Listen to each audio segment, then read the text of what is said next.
Hello everyone. Today we are going to be talking about what keeps our body going after those first 2 to 3 minutes of sustained effort.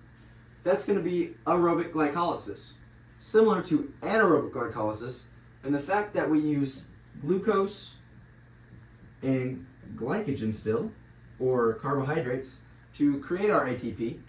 But with aerobic glycolysis, we get the benefit of also using oxygen.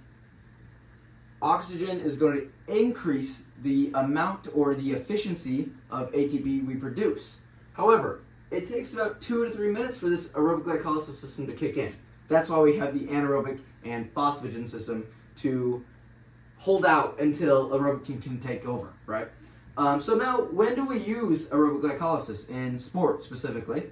Well, think basketball, soccer, distance running, swimming, etc. Again, anything that is sustained effort for 2 to 3 minutes and above, a little over 2 to 3 minutes, if you will. And then how do we improve this system? Well, same thing. Principles are 3+ minutes, okay, of effort, moderate intensity effort, low rest periods. That's the big difference between our first two energy systems we talked about. Here we want to increase the heart rate, and even during our rest periods, we want to kind of keep it elevated slightly to challenge that aerobic system.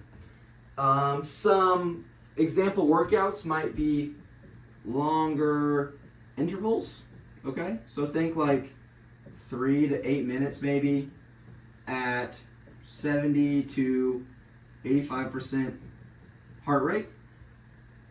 And then here we might want to take let's say we're doing a 5-minute interval, we might want to take a 60 to 90 second break, okay? Another one that you might be able to do is circuit training, okay? And think like 3 minutes, 3 minutes, 3 minutes. And this could be like 3 minutes of air bike, 3 minutes of battle ropes, and 3 minutes of the ski machine or something similar to that. You could also go running and just whatever, it doesn't matter. But with this, we got 9 minutes of total work, and let's say again, like that 60 to 90 seconds, okay? We're not going anything different. It doesn't have to be super extremely different or anything like that. Keep it basic. And that is kind of the basic of aerobic glycolysis. So, thank you for watching.